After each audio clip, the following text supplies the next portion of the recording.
नमस्कार, कृति समाचारमा स्वागत छ। म शान्ता दाहाल। समाचार सुरु गरौँ मुख्य खबरबाट। देश बनाउने संकल्पमा एमाले पार्टी रहेकाले धरानको सबै खालका समस्या समाधान गर्ने जिम्मेवारी पार्टीको रहेको नेकपा एमालेका अध्यक्ष केपी शर्मा ओलीको भनाई। टालाटुली बटुली गठबन्धनले देश नबनाउने उहाँको भनाई। स्थानीय निर्वाचनले यति बेला देश पुरै तातिरहेका बेला दलहरू आफ्नो एजेन्डाहरू बोकेर चुनावी मैदानमा, तेह्रथुमका गाउँ गाउँमा चुनावी अभियान। धरानमा गठबन्धनमा रहेको दलहरूले चुनावी प्रतिबद्धता पत्र सार्वजनिक। महानगरदेखि उज्यालो धरानसम्म बनाउने अवधारणा सार्वजनिक। उच्च शिक्षालय तथा माध्यमिक विद्यालय सङ्घ किसान सुनसरीको अध्यक्षमा सागर प्रसाद भट्टराई निर्विरोध निर्वाचित, 2 जनालाई सम्मान। मतदाता शिक्षा सञ्चालन हुन नसक्दा मतदान कसरी गर्ने भन्ने विषयमा मतदाताहरू अलमलमा, बदर हुने सम्भावना बढ्यो। झापामा केटी पक्षसँग दाइजोमा मोटरसाइकल माग्ने एक बेहुला प्रहरी नियन्त्रणमा, पक्राउ पर्नेमा झापा गाउँपालिकाका डेभिड चौधरी। भोजपुरको सडानन्द नगरपालिका 14 मा आगलागी हुँदा एक बालिकाको जलेर निधन। आगलागीबाट 2 करोड 60 लाख रुपैयाँ भन्दा बढीको क्षति। र मिस नेपाल गर्दै आएको द हिडेन ट्रेजरले सन् 2022 को पेजेन्टका लागि सबै प्रदेशहरूमा अडिसन कार्य जारी। धरानमा वैशाख 27 गते अडिसन हुने।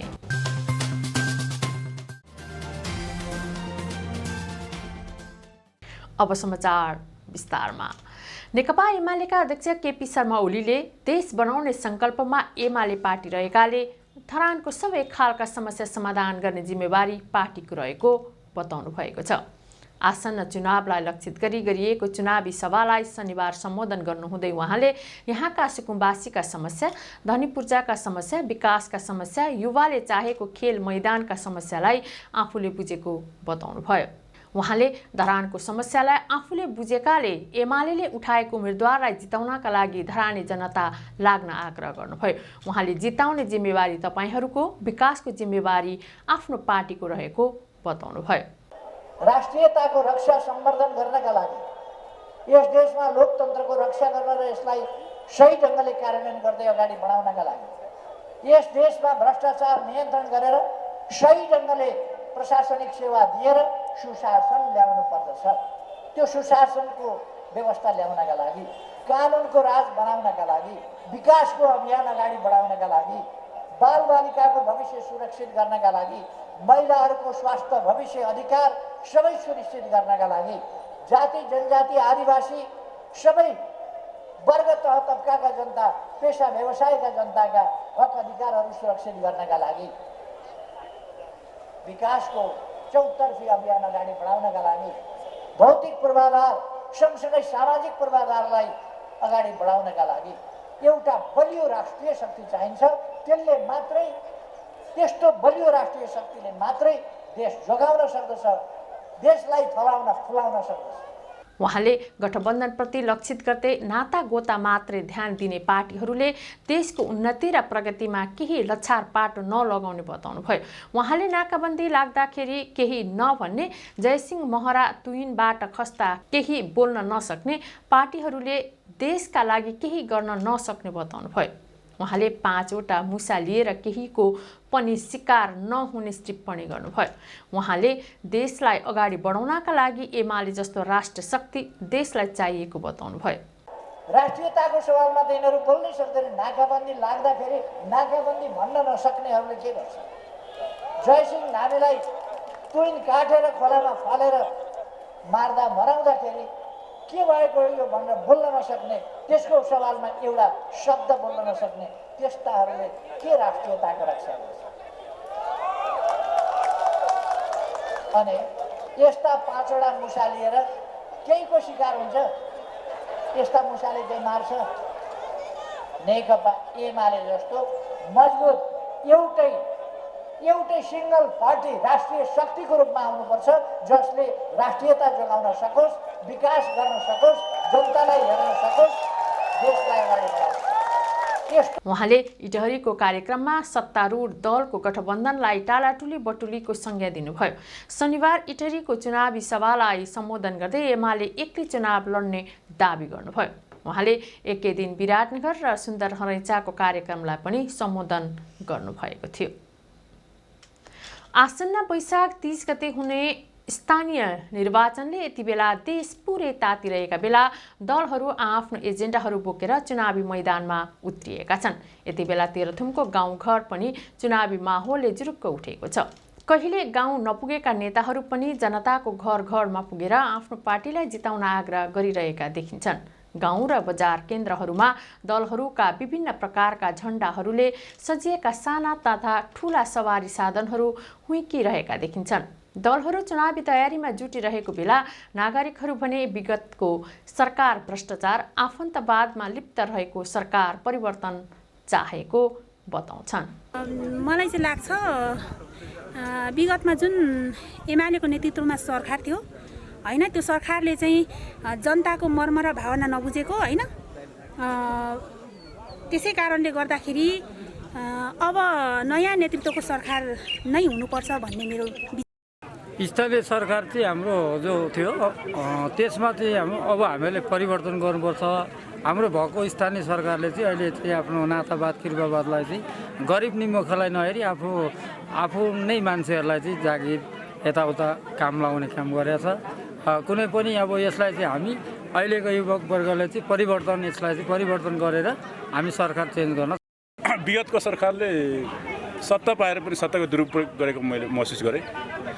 अब नियुक्तिको विषयहरू लिएर त्यहाँदेखि लिएर सम्पूर्ण कुराहरू एकलौटी गरेको मैले महसुस गरेँ पाएँ र भ्रष्टाचार र घुसखोरीको कुराहरू धेरै आएको छ, लगायत विभिन्न कुराहरू छ। अनि अब हामीले चाहिँ यसको ठिक निर्मूल गरेर आमूल परिवर्तन गर्नुपर्ने कुराहरू।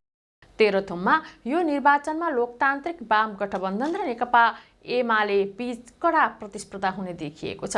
गठबन्धनले जिल्लाको गाउँपालिकादेखि वडाहरूसम्म तालमेल गरी चुनावी मैदानमा छ भने नेकपा एमाले एकल उम्मेदवारी दिएर चुनावमा होमिएको छ।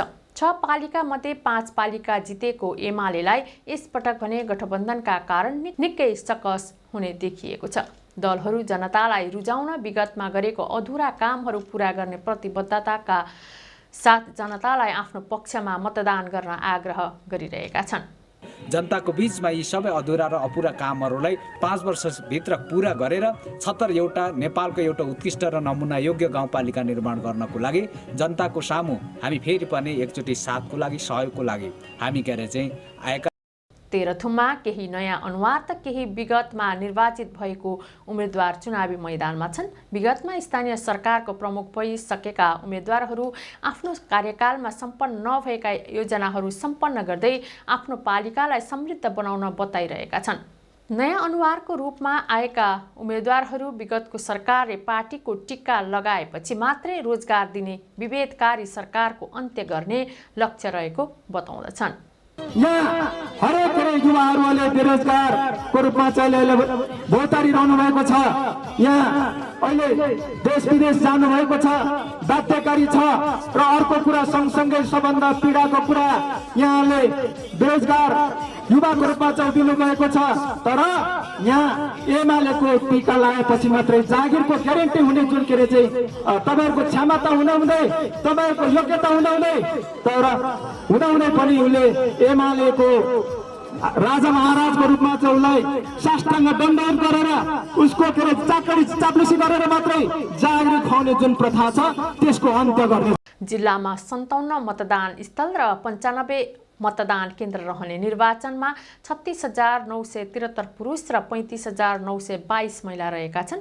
तेह्रथुमबाट यसपटक 72,895 जनाले मतदान गर्न पाउने भएका छन्। धरानमा गठबन्धनमा रहेका दलहरूले चुनावी प्रतिबद्धता पत्र सार्वजनिक गरेको छ। प्रतिबद्धता पत्रमा धरानलाई महानगर बनाउनेदेखि उज्यालो धरानसम्मको अवधारणालाई अगाडि सारिएको छ। शनिबार धरानमा प्रतिबद्धता पत्र सार्वजनिक गर्दै धरानको खानेपानी समस्या, धरानको गुरु योजना, खेलकुदको सहर बनाउने योजना, सुन्दर उज्यालो एवं पर्यटकीय गन्तव्य बनाउने योजना अघि सारिएको छ। यसअघि एमाले पनि चुनावी प्रतिबद्धता सार्वजनिक गरेको थियो। गठबन्धनबाट प्रमुखका नेपाली काङ्ग्रेसका किशोर राई र उपप्रमुखमा माओवादी केन्द्रबाट ऐन्द्र विक्रम बेगाले उम्मेदवारी दिएका छन्। चुनावी प्रतिबद्धता पत्रमा दीर्घकालीन योजना, भौतिक पूर्वाधार, स्वास्थ्य, शिक्षा लगायतका विषयलाई गम्भीर रूपमा समेटिएको छ। धरानमा लिङ्क रोड जोड्ने सम्मका प्रतिबद्धता रहेका छन्। प्रमुखका उम्मेदवार किशोर राईले धरानको समस्यालाई सूक्ष्म रूपमा अध्ययन गरी घोषणापत्र सार्वजनिक गरिएको बताउनुभयो। उहाँले समुन्नत धरान बनाउनका लागि सबैसँग सहकार्य, छलफल तथा सुझाव अनुसार अगाडि बढ्ने बताउनुभयो। निर्वाचन परिचालन समितिका संयोजक सुजेन्द्र गोलेले घर दैलो कार्यक्रमका कारण प्रतिबद्धता पत्र सार्वजनिक गर्न ढिलाइ भएको बताउनुभयो। उहाँले प्रतिबद्धता मात्रै नभई त्यसलाई कार्यान्वयन गर्ने आफूहरूसँग योजना पनि रहेको बताउनुभयो। उच्च शिक्षालय तथा माध्यमिक विद्यालय सङ्घ हिसान सुनसरीको अध्यक्षमा सागर प्रसाद भट्टराई निर्विरोध निर्वाचित भएका छन्। इटहरीमा हिजो सम्पन्न 5औं जिल्ला अधिवेशनले भट्टराईको अध्यक्षतामा 15 सदस्यीय नयाँ कार्य समिति चयन गरेको हो। समितिको वरिष्ठ उपाध्यक्षमा पेशल पोखरेल, उपाध्यक्षमा नेत्र प्रसाद सुवेदी, सचिवमा हेमन्त भण्डारी र कोषाध्यक्षमा अनन्त प्रसाद सुवेदी निर्वाचित भएका छन्। त्यस्तै कार्य समिति सदस्यहरूमा अर्जुन प्रसाद नेउपानी, मुक्तिराज सुवेदी, विशाल कार्की, रितेश चौधरी, अनिल श्रेष्ठ निर्वाचित भएका छन्। अन्य सदस्यहरूमा शान्तिराम गौतम, सुभाष लुइटेल, फणीन्द्र थापा, करण चेम्जोङ र केशव भट्टराई निर्वाचित भएको निर्वाचन समितिका सदस्य अर्जुन सुवेदीले जानकारी दिनुभयो। अधिवेशनको हिसानका केन्द्रीय अध्यक्ष रमेश सिलवालले उद्घाटन गर्नुभएको थियो। अधिवेशनले शिक्षा क्षेत्रमा योगदान पुर्याएको भन्दै 2 जनालाई सम्मान गरेको छ। कार्यक्रममा 25,000 राशिको हिसान शिक्षा पत्रकारिता पुरस्कारबाट पत्रकार हिमाल दाहाल र हिसान शिक्षा सम्मान पुरस्कारबाट महेन्द्र मेमोरियल उच्च माविका संस्थापक स्वर्गीय कृष्णराज साक्यलाई मरणोपरान्त सम्मान गरिएको छ। कृति समाचारमा अब विज्ञापन।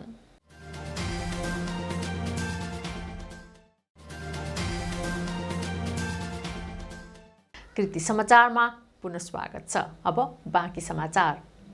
किरात राई समुदायले धरानमा साकेला उभौली जेठ 2 गतेदेखि मनाउने भएको छ।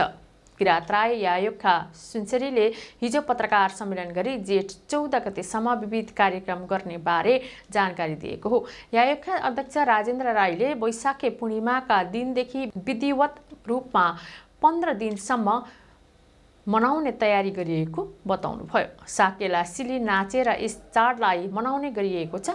अन्नबाली सप्रियोस्, सह बसोस् र अनिकाल नलागोस् भन्दै नयाँ अन्नबाली लगाउने चाडको रूपमा उभौलीलाई लिने गरेका छन्। उभौलीका अवसरमा यायोखाले साकेला सिली संरक्षण, सम्वर्धन, विकास र मौलिकतालाई बचाउनका लागि प्रकाश स्तरीय साकेला सिली प्रदर्शन गर्दै आएको छ।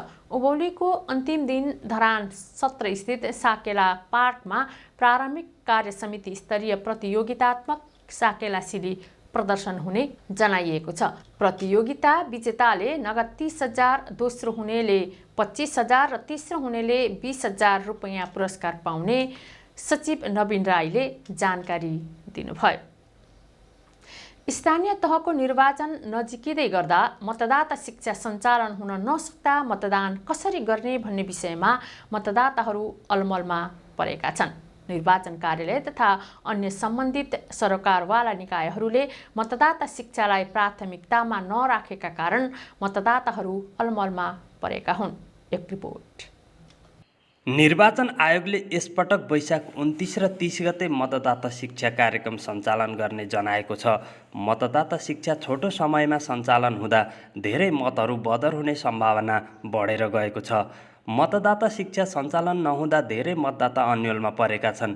निर्वाचन आयोगले 2064 सालदेखि मतदाता शिक्षाको घर दैलो कार्यक्रम सञ्चालनमा ल्याएको भए पनि त्यो प्रभावकारी नभएको बताइएको छ। यसपटक घर दैलो कार्यक्रम हटाइएको जिल्ला निर्वाचन कार्यालयका निर्वाचन अधिकृत जयराम श्रेष्ठले बताउनुभयो। वैशाख 29 गति र 30 गति नै भोलिन्टियर खटाएर सम्बन्धित मतदान केन्द्रमा त्यो जस्तो मतदाता शिक्षा कार्यक्रम चाहिँ प्रदान गर्ने कार्यक्रम रहेको छ। दलहरूबीच चुनावी गठबन्धन भएको कारण र मतदाता शिक्षा सञ्चालन नभएका कारण मतहरू बदर हुने सम्भावना रहेको छ। हरेक निर्वाचनमा ठुलो सङ्ख्यामा मत बदर भइरहे पनि राजनैतिक दलले गम्भीरतापूर्वक लिएका छैनन्।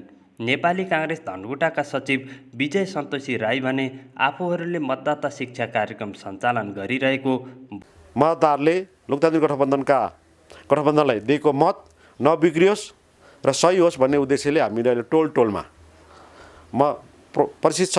प्रशिक्षण कार्यक्रमहरू सञ्चालन गरेर प्रत्येक हाम्रा सहजकर्ताहरूलाई घर घरमा हामीले नमुना मतपत्र, स्वस्तिक छाप, प्याड लिएर र फ्ल्याक्स बोर्डै बनाएर टोलमा पनि हामीले मतदाता शिक्षा सञ्चालन गरिरहेका छौँ। देशमा शिक्षाको प्रतिशत बढ्दो छ।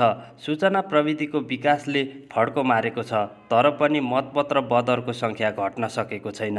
निर्वाचन कार्यालयका अनुसार गएका निर्वाचनमा धनकुटामा सरदर 10% भन्दा बढी मत बदर हुने गरेको छ। धनकुटामा यो पटक 1,15,964 मतदाता रहेका छन्। झापामा केटी पक्षसँग दाइजोमा मोटरसाइकल माग्ने एक बेहुलालाई प्रहरीले नियन्त्रणमा लिएको छ। मेचीनगर नगरपालिका 15 ज्यामिरगढी निवासी पुष्पलाल राजवंशीकी छोरीको विवाहमा झापा गाउँपालिका 4 निवासी विश्वेश्वर चौधरीका छोरा 28 वर्षीय डेभिड चौधरी बेहुलाले दाइजोमा मोटरसाइकल मागेका थिए। बेहुला पक्षले मोटरसाइकल नदिए विवाह नगर्ने भन्दै मण्डपमै विवाद गरेपछि बेहुली पक्षले बेहुला पक्षलाई विपक्षी बनाएर प्रहरीमा उजुरी दिएको डिएसपी वसन्त पाठकले जानकारी दिनुभयो।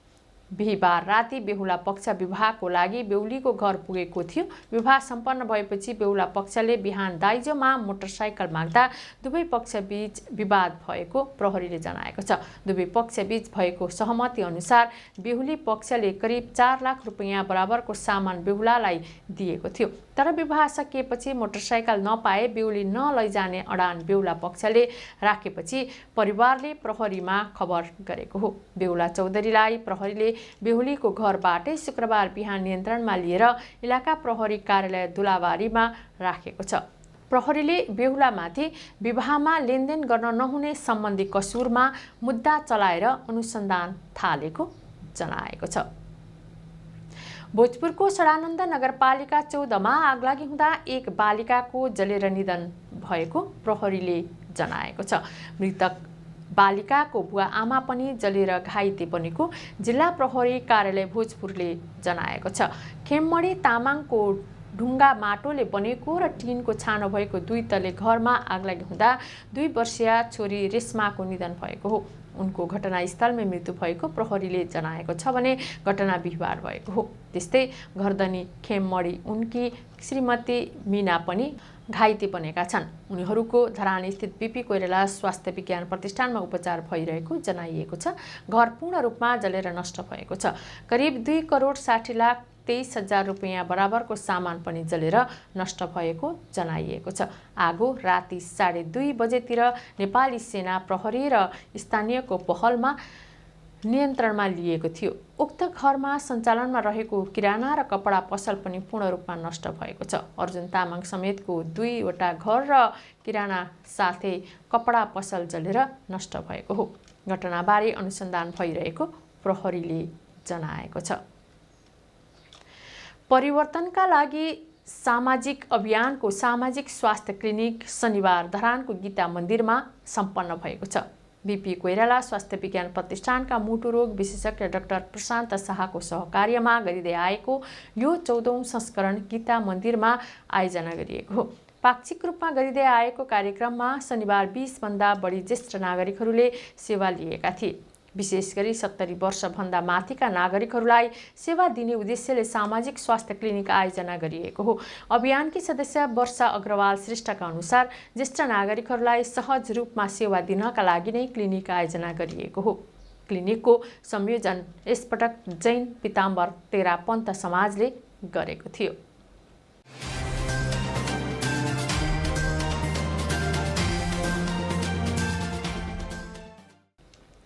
मिस नेपाल गर्दै आएको द हिडन ट्रेजरले सन् 2022 को पेजेन्टका लागि सबै प्रदेशहरूमा अडिसन कार्य जारी राखेको छ। यस वर्षदेखि आयोजक द हिडन ट्रेजरले प्रादेशिक तहमा पनि अडिसन राखेको हो। आयोजकका अफिसियल फोटोग्राफर राजा भाइ सुवालले शनिबार धरानमा पत्रकार सम्मेलन गर्नुहुँदै धरानमा वैशाख 27 गते अडिसन रहेको बताउनुभयो। यसपटकको अडिसन सबै प्रदेशमा गरिएकाले प्रदेश 1 को अडिसन धरानमा राखिएको बताउनुभयो। उहाँले कोरोना महामारीका कारण 1 वर्ष स्थगित भएको ब्युटी पेजेन्ट यस वर्ष भने उचाइ 5 फिट 3 इन्च र 18 वर्षदेखि 27 वर्षसम्मका युवतीहरूले भिड्न पाउने बताउनु भएको छ। मिस नेपालमा 3 वटा मुख्य टाइटल बीच प्रतिस्पर्धा रहने जनाइएको छ। Miss Nepal world, Miss Nepal Earth र मिस नेपाल इन्टरनेसनल रहेको छ। 25औं वर्षमा प्रवेश गरेको द हिडन ट्रेजरले आउँदो असार 4 गते फाइनल प्रतियोगिता गर्ने जनाएको छ। धरानका लागि स्थानीय संयोजकका रूपमा यस वर्ष व्यवसाय योगेश अग्रवाल रहनु भएको छ। कृति समाचारको अन्त्यमा पुनः मुख्य खबरहरू। देश बनाउने संकल्पमा एमाले पार्टी रहेकाले धरानको सबै खालका समस्या समाधान गर्ने जिम्मेवारी पार्टीको रहेको नेकपा एमालेका अध्यक्ष केपी शर्मा ओलीको भनाई। टालाटुली बटुली गठबन्धनले देश नबनाउने उहाँको भनाई। स्थानीय निर्वाचनले यति बेला देश पुरै तातिरहेका बेला दलहरू आफ्नो एजेन्डाहरू बोकेर चुनावी मैदानमा, तेह्रथुमका गाउँ-गाउँमा चुनावी अभियान। धरानमा गठबन्धनमा रहेको दलहरूले चुनावी प्रतिबद्धता पत्र सार्वजनिक। महानगरदेखि उज्यालो धरानसम्म बनाउने अवधारणा सार्वजनिक। उच्च शिक्षालय तथा माध्यमिक विद्यालय सङ्घ किसान सुनसरीको अध्यक्षमा सागर प्रसाद भट्टराई निर्विरोध निर्वाचित, 2 जनालाई सम्मान। मतदाता शिक्षा सञ्चालन हुन नसक्दा मतदान कसरी गर्ने भन्ने विषयमा मतदाताहरू अलमलमा, बदर हुने सम्भावना बढ्यो। झापामा केटी पक्षसँग दाइजोमा मोटरसाइकल माग्ने एक बेहुला प्रहरी नियन्त्रणमा, पक्राउ पर्नेमा झापा गाउँपालिकाका डेभिड चौधरी। भोजपुरको सडानन्द नगरपालिका 14 मा आगलागी हुँदा एक बालिकाको जलेर निधन। आगलागीबाट 2 करोड 60 लाख रुपैयाँ भन्दा बढीको क्षति। र मिस नेपाल गर्दै आएको द हिडन ट्रेजरले सन् 2022 को पेजेन्टका लागि सबै प्रदेशहरूमा अडिसन कार्य जारी। धरानमा वैशाख 27 गते अडिसन हुने। हवस् त कृति समाचार यति नै। कृति टेलिभिजन हेर्दै गर्नुहोला। नमस्कार।